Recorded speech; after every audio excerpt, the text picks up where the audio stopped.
마가복음 12장 마가복음 12장 1절에서 12절 말씀까지 교독하겠습니다. 1절에 예수께서 비유로 저희에게 말씀하시되 한 사람이 포도원을 만들고 산울로 두르고 적잖은 구유 자리를 파고 망대를 짓고 농부들에게 세로 주고 타옥에 갔더니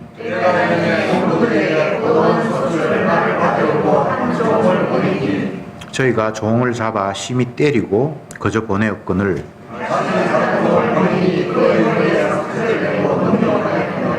또 다른 종을 보내니 저희가 그를 죽이고 또 그 외에 많은 종들도 혹은 때리고 혹은 죽인지라.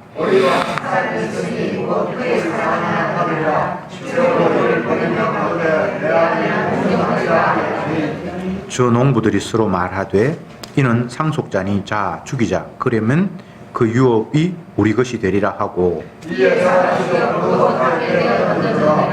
포도원 주인이 어떻게 하겠느냐 와서 그 농부들을 진멸하고 포도원을 다른 사람들에게 주리라.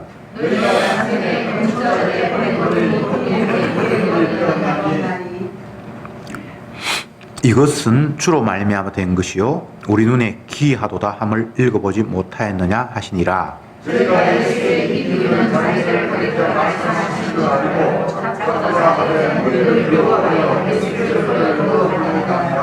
아멘. 예수님이 포도원 농부의 이야기를 비유로 들어서 이스라엘 백성들의 죄악을 지적하시는 말씀입니다. 비유의 내용을 보면 어떤 농사 짓는 사람이 포도원을 가꾸어서 포도를 다 심어 놓고 거기에 또 필요한 모든 것, 뭐 울타리도 만들고 또 접자는 그런 구유도 만들고 또 악한 짐승들이 오는지 또 아니면 다른 사람들이 포도원을 몰래 와서 따먹지 않을지 지키기 위해서 망대도 만들고 뭐 여러 가지 어쨌든 포도 농사를 짓기 위해서 필요한 모든 제반 사항들을 완벽하게 이제 다 갖추어 놓고 그걸 어떤 일하는 사람에게 맡기고 멀리 다른 나라로 갔다 이렇게 기록하고 있고 또 여러 해가 지나서 이제 포도가 어느 정도 소출을 낼 때가 되어서 세를 받으려고 주인이 직접 온 것은 아니고 종을 보내서 농사 지은 것의 일부를 얻으려고 보냈는데 그 농사 지은 사람들이 주인이 보낸 종을 때리고 그냥 돌려 보냈다. 그래서 주인이 또 다른 사람을 보냈는데 이제는 때려서 상처가 될 만큼 심하게 때려서 또 돌려 보냈다. 주인이 또 다른 종을 보냈는데 이제는 아예 죽여버렸다. 그래서 주인이 도저히 안 돼서 이제 아들을 보내면 그 소출을 줄 거라고 생각해서 아들을 보냈는데 아들마저 죽였다. 그러면 지금 이게 비유입니다. 너희들이 만약 포도원 주인이라는 거 한다면 자기의 것을 세를 주면서 서로 이제 몇 프로는 자기가 먹고 몇 프로는 주인한테 돌려줘야 되는 이 상황에서 주인이 당연히 몇 프로를 받기 위해서 사람을 보냈는데 때리고 죽이고 심지어 아들마저도 죽였을 때 너희들 같으면 도대체 주인이면 어떡하겠냐 이렇게 말씀하시고는 예수님께서 나는 내가 맡긴 그들 내 아들마저 죽인 그들을 진멸하고 내 포도원을 다른 사람에게 주겠다 이렇게 말씀을 하셨어요. 여러분 이 이야기가 비유라서 뭐 꼭 무슨 이야기인 것을 잘 알지는 못할 수 있겠지만 오늘 본문에 보면 12절에 저희가 예수님의 이 비유를 자기들을 가리켜 말씀인 줄 알고 이렇게 그걸 알아요. 아 주님은 우리 이야기를 하고 있구나. 우리가 하나님 보낸 선지자를 핍박하고 하나님의 아들도 잡아 죽이는 자로 주님께서 우리를 말씀하시는구나. 이렇게 이미 파악을 하고 있어요. 유대인들은 성경 말씀을 어릴 때부터 교육을 하고 훈련을 받고 했기 때문에 오늘날 교인들이 성경을 아는 것처럼 그 정도 지식을 가지고 있는 사람들은 아니에요. 구약은 거의 다 빠삭하게 외우고 다 알고 있는 사람들이에요. 그리고 또 지도자들은 다 성경을 근본으로 해서 뭐 이야기도 하고 가르치기도 하기 때문에 성경에 대해서는 너무나 잘 아는 사람들입니다. 그러니까 자기들을 이야기한다고 딱 느꼈겠지요. 예수님이 말씀 가운데 10절에 너희가 성경에 건축자들의 버린 돌이 모퉁이의 머릿돌이 되었나니 이것은 주로 말미암아 된 것이요 우리 눈에 기이하도다 함을 읽어보지 못하였느냐. 구약의 중요한 핵심 구절을 한 구절을 딱 들어서 예수님의 자기 비유와 딱 맞물려서 이야기를 하신 거예요. 건축자들의 버린 돌이 모퉁이의 머릿돌이 되었다. 이것이 예수님께서 버림받을 것이다. 사람들에 의해서 심지어는 집을 짓는 건축자임에도 불구하고 그 귀한 재료를 알아보지 못하고 이 재료는 집 짓는 일에 하나도 도움이 안 돼 라고 하면서 버린 돌이 있는데 그 버린 돌이 집에 가장 주춧돌이 되었다라는 걸 이미 구약의 선지자를 통해서 말씀을 하셨거든요. 그러니까 메시아가 사람들로부터 버림을 받고 아무짝에도 쓸모없는 사람으로 취급을 받았지만 결국은 그가 이 세상의 기둥이 되고 건물의 가장 핵심적인 존재가 될 것이다라는 걸 이미 구약에서 이야기를 했는데 그 이야기를 주님이 끌고 오셔서 다시 신약 백성들에게 말씀을 주셨습니다.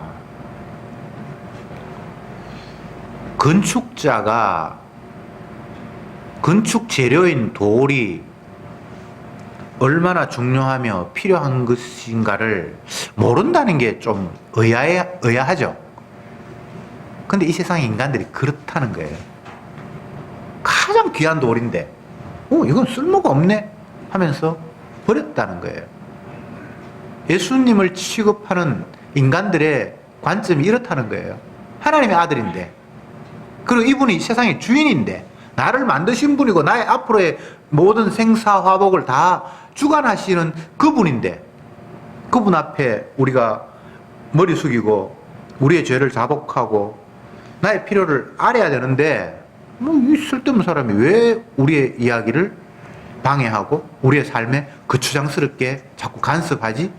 에이 재수없어 하면서 잡아 죽이는 이 모습을 건축자들이 돌을 버렸다. 가장 귀한 돌을 버렸다. 이렇게 말씀을 하고 있습니다. 귀한 줄 알면 안 버렸을 텐데 귀한 줄 몰라서니까 버렸겠죠. 예수님이 이런 말씀을 하셨습니다.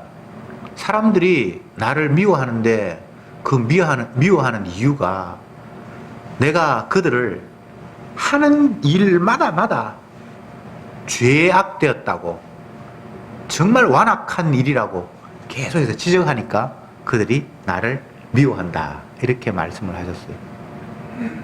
한번 찾아볼까요? 요한복음 7장 7절 같이 한번 읽어볼까요? 7장 7절 시작. 세상이 너희를 미워하지 못하되 나를 미워하나니 이는 내가 세상의 행사를 악하다 증거함이라. 사람들이 사람은 그렇게 미워하지 않는데 예수님을 미워해요. 그 미워하는 이유가 예수님은 세상에 일어나는 모든 행사, 모든 일마다 다 악하다고 규정을 하니까 사람들이 싫어하는 거예요. 여러분이 뭐 친구가 있고 이웃 사람이 있는데 그 사람을 향해서 너는 하는 행동이 왜 그렇게 완악해? 이것도 악이고 저것도 악이고 다 악이야. 그렇게 말하면 그 사람이 좋아하고 친구하고 이웃 되겠습니까? 절대 그럴 수 없죠. 설사 내 눈에 좀 못마땅하고 부족해도 칭찬하고 격려하는 그런 이야기를 해주면 그게 뭐 사실이든 사실이 아니든 웃으면서 화합할 수 있고 같이 거닐 수 있고 관계를 좋게 가져갈 수 있죠. 그런데 예수님은 이 땅에 오시자마자 모든 사람들을 향해서 다 죄인으로 몰아붙이는 거예요. 성경이 다 그 내용이에요. 설교가 모인 사람한테 다 네가 이것도 죄고 저것도 죄고 죄야. 너희들은 썩어 빠진 인간이야. 그렇게 이야기하는 게 설교예요. 왜? 그게 사실이니까. 그게 진실이니까. 예수님이 아무 죄도 없는 사람에게, 착한 사람에게 공연히 쉬게 하면서 너 나쁜 놈이야, 그렇게 말씀하시는 분은 아니잖아요. 주님 앞에 해도 명랑치 못하며 달도 밟지 못하거늘 하물며 너희일까 보냐. 불꽃 같은 눈으로 살피시는 그 주님 앞에 누가 깨끗하다라고, 나는 정당하다라고 나설 수 있는가라고 말씀하신 구절이 있습니다. 그런데 우리는 주님 앞에 죄인으로 드러나는 게 싫고, 내 지극히 작은 것이라도 칭찬해주고 격려해주고 너 그거 참 잘했어, 훌륭해, 이걸 원하잖아요.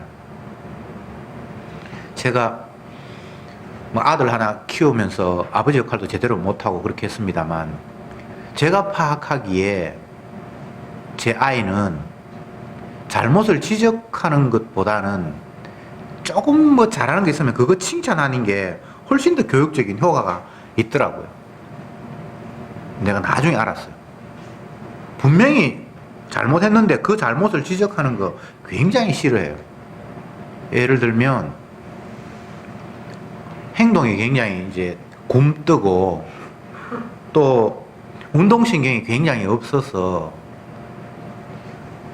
농구를 좀 하라고 주말에 농구 학교를 이제 보냈는데, 보내놓고도 이제 궁금해서 한번 가봤거든요, 몰래. 그런데 정말 바운드를 하고 발을 한 발 한 발 뛰는 게 너무 이상한 거예요. 야, 어떻게 운동신경이 저렇게 없지? 그렇게 해서 이제 그냥 돌아왔어요. 그래서 제가 얘기했어요. 야, 진짜 너 농구하는데 보니까 정말 운동신경이 없고 스텝 밟는데 굉장히 이상하더라. 그리고 굉장히 화를 내는 거예요. 그게 사실인데 자기는 잘하고 있는데 왜 아버지가 못한다고 이야기하느냐고 굉장히 화를 내요. 그래서 그 다음부터는 못하는 거는 못한다라는 소리를 잘 못하고, 지극히 작은 것 뭐 괜찮은 게 있으면 와 잘한다 그러니까 되게 열심히 하더라고.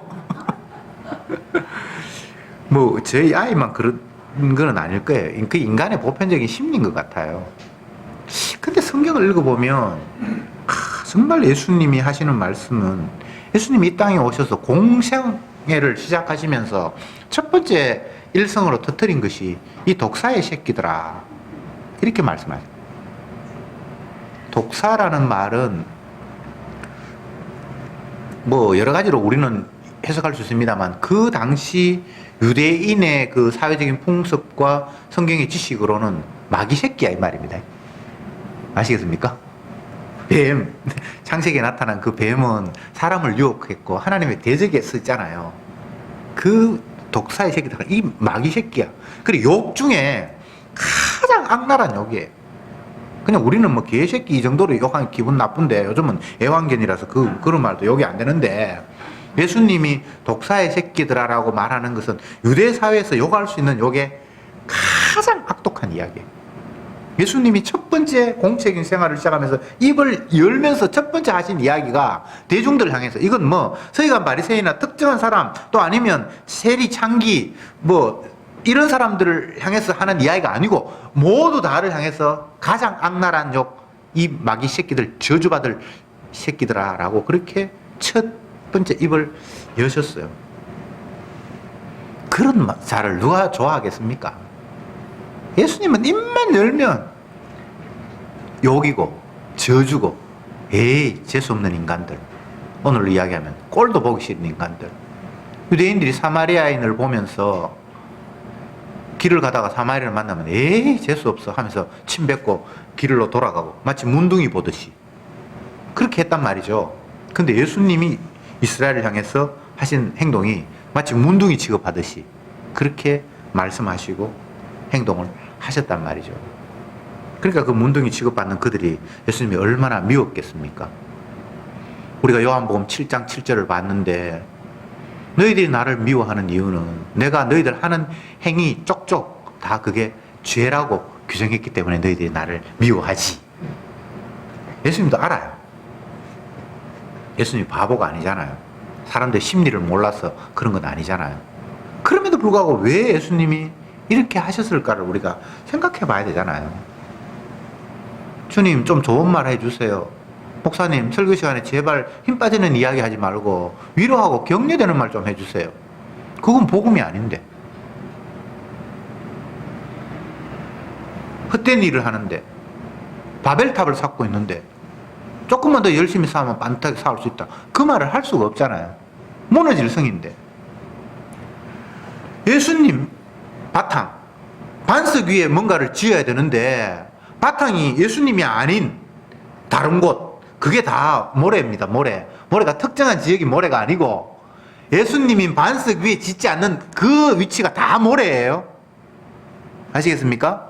모래를 뭐 특정하게 기반이 약한 어떤 특정한 지역이 있다고 생각을 하는데 그게 아니고 예수님의 바탕 위가 아니면 다 그게 모래 위에 짓는 겁니다. 그게 다 바벨탑이에요. 무너질 건데 열심히 짓는 사람을 향해서 이렇게 지으면 좀 튼튼할 거다. 아니면 조금 더 모양을 이쁘게 해보지. 그 의미 없는 거잖아요. 그래서 이거 건물 아니야. 이거 무너질 거야 라고 이야기할 수밖에 없는 거예요. 왜? 반석 위에 지었지 않았잖아요. 그러니까 그건 무너질 건물이잖아요.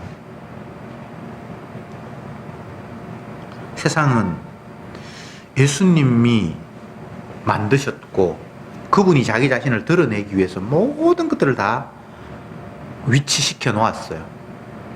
하늘에 있는 것이나 땅에 있는 것이나 심지어 땅 아래에 있는 것마저도 예수님을 주로 드러내기 위해서 다 비치해 놓은 것들이에요.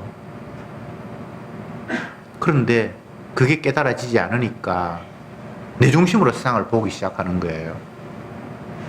미국과 중국이 세상에서 굉장히 강한 두 세력인데 자기들끼리 막 싸워요. 그러면 우리나라 백성, 대한민국의 사람 입장에서는 중국은 가까이 있고 미국은 멀리 있지만 미국하고 우리하고 관계가 어쨌든 그들에게 밑보이면 살기 힘든 그런 구조 속에 놓여 있는데, 그래 그들끼리 붙으면 붙을수록 우리는 점점 더 불안해지는 거예요. 왜 불안합니까? 불똥이 우리한테 튈까봐 싶어서. 세상은 모두가 다 자기중심적으로 뭔가를 계산합니다. 안 그런 사람은 아무도 없어요. 그런데 주님은 정작 왜 네가 세상의 중심도 아니면서 네 불이익과 이익을 자꾸 계산하니? 주님께서 그렇게 말씀하시는 거예요. 이 세상은 나의 영광을 위해서 내가 지었나니. 그런데 왜 너희들은 네 입장 생각하고 네 유익 생각하고 네 손해를 자꾸만 계산하고 있니? 내 아들, 내 집, 내 교회, 내 남편, 내 거 온통 내가 중심이 되어 있는 거예요. 참 하나님과 우상의 차이는 자기를 위하면 그게 다 우상이 되어버리는 거예요. 성경에 그렇게 되잖아요. 자기를 위하여. 그게 다 우상인 거예요. 자기를 위하여 여호와 하나님을 섬기는 것도 그 여호와가 우상이 되어버리는 거예요. 자기를 위해서 신앙생활 하는 것도 그게 우상이 되어버리는 거예요. 자기를 위해서 헌금하는 것도, 자기가 복받기 위해서 뭔가를 하는 것도 다 우상이 되어버리는 거예요. 예루살렘 성전에서 유대인들이 제물을 드리고 기도하고 그들이 하는 일을 주님이 너희들이 성전에서 하는 일들이 장사꾼들의 소굴을 만들었고 독사굴을 만들었다, 마귀의 소굴이 되었다라고 말씀하셨을 때 우리는 그 안에서 매매하고 장사하고 뭐 이윤을 챙기고 폭리를 챙기고 하니까 주님께서 욕을 했다라고 생각하는데 그렇지 않아요. 그들은 정성을 다해서 나름대로 기도하고 제물을 드렸어요. 왜? 자기 조상들이 성전에서 잘못해서 멸망했던 것들을 자기들은 역사로 통해서 배웠거든. 그래서 그 당시 예수님 당시에 그들은 나름대로 정성을 들였어요. 그런데 주님이 독사의 소굴이라고 이야기했을 때 그 근저가, 그 이유가 뭐라고 했습니까? 자기를 위해서 하니까. 지 구원받으려고, 지 천국 가려고, 지 자녀 잘되게 하려고, 제물 드리고 뭘 하니까 그게 우상 섬기는 거잖아요.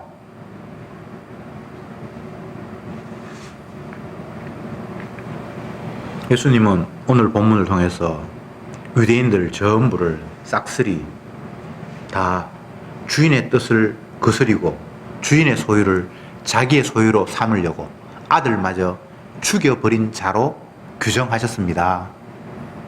예수님이 백성들이 자기를 싫어하는 이유를 내가 너희들 하는 행사마다 다 악하다고 규정했기 때문에 너희들이 싫어한다 라고 말씀을 하셨는데 지금도 그 이야기를 하고 있는 거예요. 지금 예수님이 비유로 말씀하셨을 때 이 비유를 듣는 사람 가운데에는 조금 친 예수님 성향이 있는 사람, 예수님 메시아라고 기대하고 있는 사람도 있어요. 세관 바리새인들은 아예 처음부터 아니라고 부정했지만 약간 긍정적인 사람도 있죠. 주님은 그들을 따로 제쳐두지 않고 그들 다를 포함해서 너희들이 하나님의 소유된 것들을 네 소유로 삼으려고 하나님의 아들마저 배척해 죽였다. 농부가 왜 주인의 아들을 죽입니까? 이는 상속자니 저를 죽이면 이제 내 거 되겠다. 그 마음이라는 거잖아요. 조금 더 농부의 마음을 입장을 이해하자면 주인이 포도원을 만들 때에는 초기 작업만 해놨어요. 포도나무 심고 울을 만들고 뭐 접자는 구유를 만들고 망대를 세우고 울타리를 치고. 근데 그렇게 해서 당장 열매가 맺히는 건 아니거든요. 그 열매가 맺힐 때까지는 꽤 긴 시간이 걸리고 포도나무가 자랄 때까지는 시간이 있잖아요. 주인이 꽤 멀리 가버렸고 세월이 꽤 흘렀고 열매가 맺혀졌을 때에 그 농부들은 초반에 기초를 만들고 원래 땅 주인이었던 그 사람들의 노고보다는 자기가 열매 맺기 위해서 수고한 그 세월이 너무 귀한 거예요. 그래서 조금 더 주인에게 주고 싶은 마음이 없는 거예요. 그 전체를 다 자기 소유로 삼고 싶은 거예요. 이게 이 땅을 살아가는 인간들의 마음입니다. 주님이 우리를 이 땅에 태어나게 하셨고 자라게 하셨고 햇볕을 주시고 공기를 주시고 수많은 기본적인 것들을 다 허락하셨지만 우리는 내 살기 위해서 내가 노력했던 내 노력과 수고가 너무 가상한 거예요. 나 고생 많이 했다. 정말 이곳까지 오기에 내가 눈물도 피도 땀도 엄청나게 흘렸다. 그 수고와 땀의 덕분에 내가 지금 이 자리에 있는데 이걸 다 네 게 아니고 다 주의 것이라고 하기에는 내 수고와 땀이 너무 아까운 거예요. 그래서 내 소유로 삼고 싶고 이거 지키고 싶고 이거 유지하고 싶고 좀 더 내가 빛나는 자리로 나아갔으면 하고 기대하고 소망하고 있어요. 근데 주님의 말씀은 우리를 니께 어딨어? 다 내 거야. 내놔. 그러면서 고집부는 우리를 향해서 내 것이라고 아끼고 있는 것들을 다 뭉개버리는 식으로 오시는 거예요. 제가 아직은 뭐 노인이라고 말하기는 어렵습니다만 이제 60 가까이 살았는데 지금 와서 드는 생각이 참 인생이 아무것도 아니구나. 기억력도 점점 흐릿흐릿해지고 매일 잊어버리고 실수하고 그렇게 하고 싶어서 그렇게 되는 게 아니라 그냥 그렇게 자꾸 흘리게 돼요. 네. 멍청하게 목적지도 잘 못 찾아가고 또 실수하고 또 실수하고 시간 못 맞춰서 가고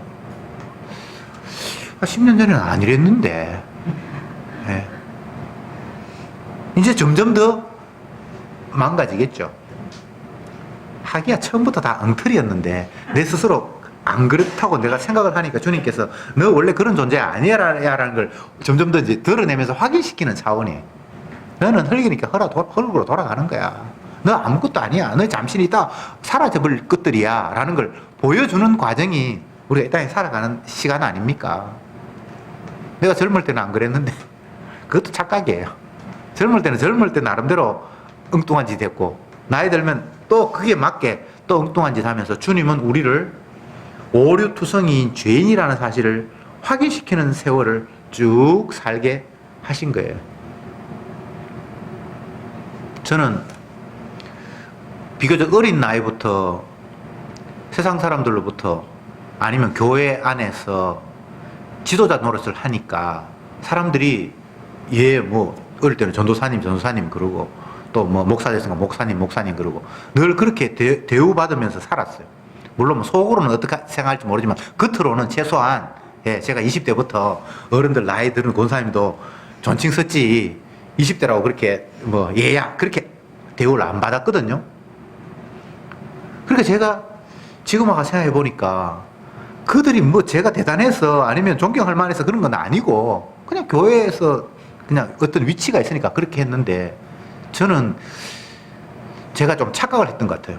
그 어른들 앞에 그냥 내 생각을 아주 주저없이 그냥 이 얘기를 하고 철없이 그게 맞는 것처럼 뭐 성경을 이야기했으면 뭐 그거는 괜찮겠지만 다른 성경 아닌 그런 어떤 판단이나 그런 부분에 있어서도 막 그렇게 함부로 내 생각을 이게 맞다라고 고집하고 말했던 그런 일들이 이제 생각이 나면서 참 그 어른들이 나를 얼마나 우습게 봤겠냐 철없게 봤겠냐 요즘 그런 생각이 좀 들어요. 그것도 뭐 큰 의미가 있는 건 아닙니다만 어쨌건 인생은 젊거나 늙거나 한평생 헛다리 짚고요 엉뚱한 짓 하면서 흘리면서 실수하면서 사는 거예요. 어떻게 하면 실수하지 않을까? 실수 안 할 수 없어요. 왜? 처음부터 오류투성이로 이 땅에 태어났기 때문입니다. 다윗의 고백처럼 모친이 제중에서 잉태하여 내게서 나오는 것은 죄밖에 없구나. 성도가 되면 그 사실을 확인하고 아멘하게 돼요. 고치는 게 아니라 나는 죄밖에 안 나오는 자이구나라는 걸 순간순간 확인하게 되는 거예요. 그러니까 결론적으로는 주님의 용서가 아니면 나에게는 소망이 없는 자이구나.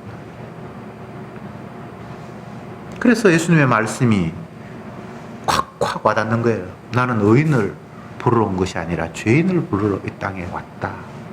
그 말이 너무 크게 와닿는 거예요. 잘난 사람, 지가 죄인인 줄 모르는 사람은 죄인을 부르러 왔다는 그 예수님의 말씀 앞에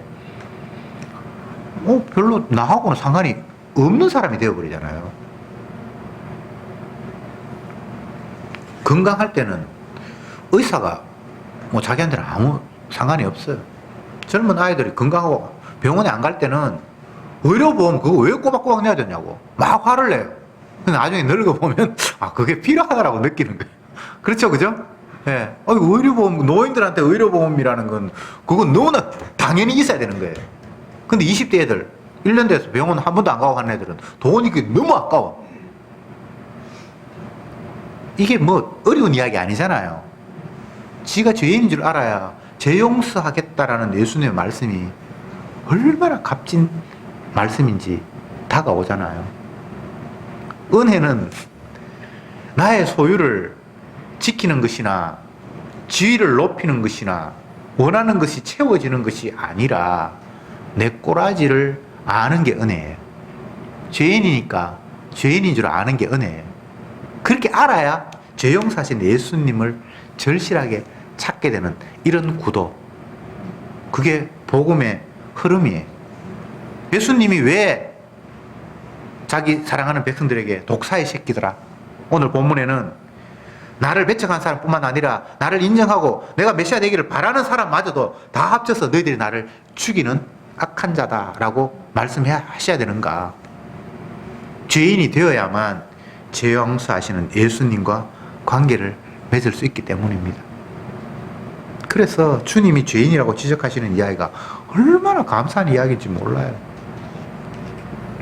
반석이가 아닌 엉뚱한 곳, 모래 위에 집을 짓는 자를 향해서 이 건물 무너져라고 이야기하는 이야기가 얼마나 감사한 이야기인 줄 아는 거예요. 에이, 나 힘들어서 일하는데 힘 빠지게 왜 그런 소리 해? 그렇게 하지 말고 야, 기초를 좀 더 튼튼히 쌓아. 밑을 튼튼히 해야 돼. 뭐 이런 이야기를 해주면 고맙겠는데 다짜고짜 무너진대. 그런데 그 말이 맞잖아요.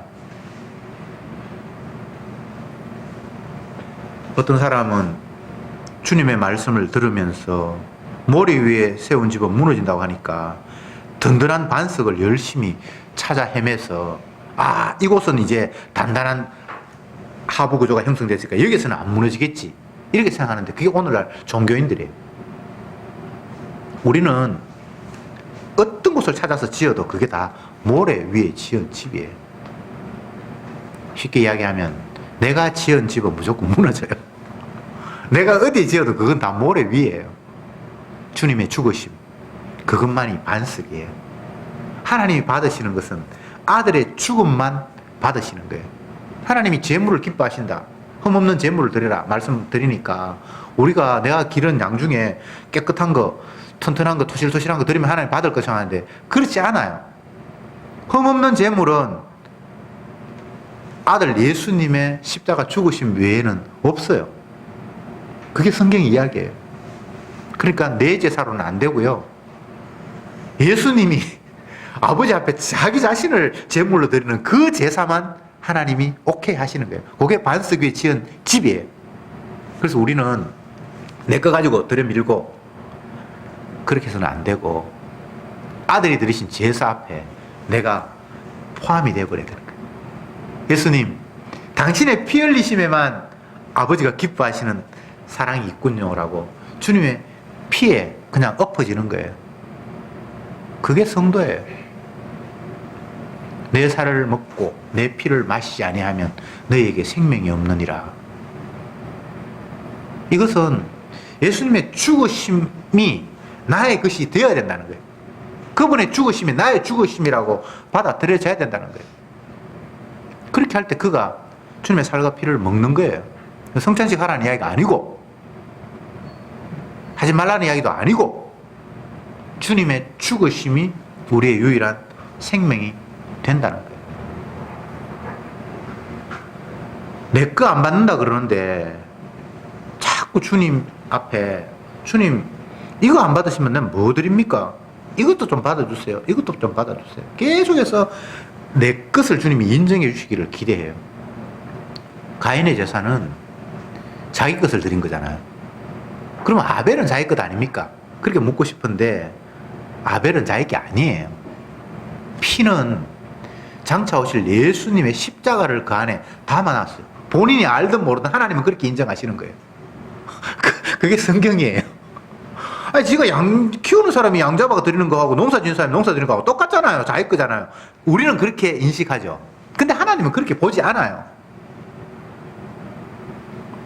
하나님은 그 양을 아벨이 자기 수고해서 드린 거라고 인정하지 않고 장차 오실 예수님의 희생으로 그걸 받았다니까요. 왜 그런데요? 그래요. 주님이 그렇게 받았어요. 이거 우리의 선택이 아니에요. 내가 할 수 있는 일이 아니에요. 말씀을 이제 맺겠습니다. 우리는 오늘 본문에 나타난 어리석은 농부입니다. 주인의 그 수고를 인정하기보다는 내가 수고해서 열매 맺게 했기 때문에 내 노력이 인정받기를 원하는 자입니다. 그래서 주인이 이제 내 목 돌려다오 라고 종을 보내고 심지어 아들을 보냈음에도 불구하고 그게 아까워서 종이고 뭐 아들이고 다 없이해버리고 내 소유로 삼으려고 하는 것이 우리들의 모습입니다. 오늘 성경이 그 이야기를 하고 있습니다. 누구 하나 예외 없이 그냥 우리는 이렇게 살아가요. 그러니까 하나님 앞에 우리는 진멸의 대상이죠. 말씀을 주셨는데 그 말씀을 내 유익한 쪽으로 다 이용해 버렸으니까, 심지어 제사 드리는 것마저도 나를 위해서 제사를 드렸으니까 그게 강도의 소굴을 만드는 짓이 되고 말았어. 제사 드리는 것마저 그렇게 되어버렸으니까 나머지는 더 따질 것도 없겠죠. 하나님 앞에 한다고 하는 거 그것마저도 나의 유익을 위해서 해버렸으니까 나머지는 뭐 따질 것도 없는 거예요. 주님이 우리를 향해서 이렇다고 하면 우리는 예, 나는 그런 존재입니다 라고 고백할 수밖에 없어요. 은혜가 오면 그냥 그게 인정이 돼요. 맞네. 이것마저도 나는 이게 신앙생활이고 주님을 위해서 했다고 했는데 이것마저도 결국은 내 이익을 위해서 한 거 맞네. 주님을 배척하는 일 맞네 라고 깨달아질 때에 주님 앞에 주여 나는 주님 앞에 진멸당해야 할 죄인입니다 라는 고백을 할 수밖에 없고, 그럴 때 주님이 나는 의인을 부르러 온 것이 아니라 죄인을 부르러 왔다는 그 말씀 앞에 아멘, 당신의 십자가 지심이 주 되시기 위해서 하신 일이었군요 라고, 그 주님의 십자가가 나와 억지로 연관을 지어서 감사한 걸 떠나서 그냥 그 자체가 너무나 놀랍게 다가오는 거예요. 아, 주님의 십자가 이런 것이었구나. 주님의 피 흘리심이 이런 의미였구나. 주님의 주 되심이 이런 모습으로 우리 앞에 드러났구나. 그래서 온전히 그 은혜가, 그 사랑이 찬양의 대상이 될 뿐입니다. 기도합시다. 어리석은 저들은 주님의 말씀을 두고, 주님의 언약을 두고, 하나님께서 나를 위해서, 나를 구원하기 위해서 아들을 이 땅에 보냈구나라고 착각하게 됩니다. 그러나 정작 주님의 은혜가 우리에게 임하니 나를 위한 주님은 없고, 주님의 주 되심을 위해서 내가 죄인이어야 했고, 또 주님의 십자가를 통해서 내가 죄 용서 받았다는 걸 드러내기 위해서 주님은 십자가를 지셨다는 사실을 확인하게 됩니다. 더 이상 나를 위한 주님을 생각함이 아니라 주님의 피조물로서 주님의 영광을 드러내기 위해서 나를 이 땅에 두셨고 만드셨고 죄인 만드셨다는 그 사실 앞에 날마다 감사하는 저들이 되게 하옵소서. 예수님의 이름으로 기도드립니다. 아멘.